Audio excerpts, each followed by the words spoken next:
Do you have habits that you really want to change but never seem able to do anything about? In episode 6 of the Gentle Rebel podcast, we're looking at how to identify habits that are not serving us, how to decide what we'd like to do instead, and then how to take slow, steady, and tiny bits of action in order to anchor life into what matters most to us. There's a lot of stuff out there, isn't there, about the best way to build, change, and sustain new habits.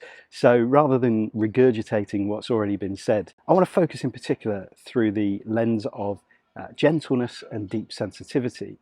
And I want to explore how taking habits seriously can help us to build a more sustainable relationship with our natural compassion, our inherent sensory awareness, and our desire for more gentleness in our lives, and to look at some of the unique challenges that we might face when it comes to identifying and maintaining habits that we want to build our lives around.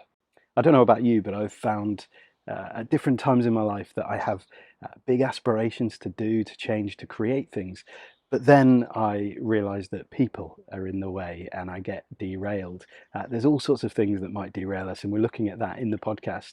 But people are especially something that I find interesting, whether it's reacting to urgent demands of those around us, falling into line to serve other people's goals and neglect our own in so doing, or because we are overwhelmed by the need to negotiate spaces where people are gathered and to kind of hold our own space within that.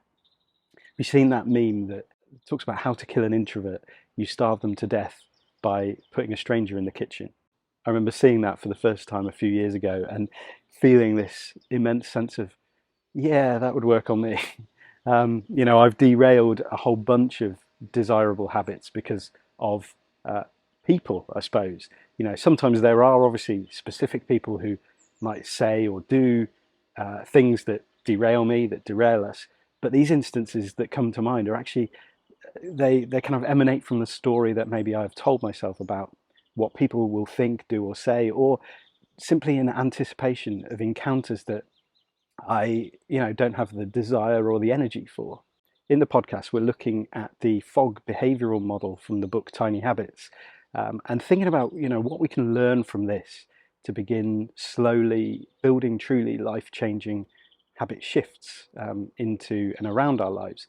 We're going to focus in particular on BJ Fogg's concept of shine, which is a lovely idea, and how we can encourage ourselves to feel good as we infuse our lives with more of what we want. One of the things I really love about BJ Fogg's Tiny Habits model is how much space it gives to gentleness, to how I kind of define gentleness with ourselves, with the things that we want to change or develop in our lives. We often have such a default position of ungentleness when it comes to sort of personal growth and changing our lives and building new habits and stuff. We often beat ourselves up about what we want to change but haven't. We demand kind of urgent, instant results. We take shortcuts. We compare ourselves with the impossible standards set by social media and in our minds about people who we see doing things, and we kind of create stories about what they're doing and how they're doing it and what that means for us. But with tiny habits, it's all about small, slow, and gentle.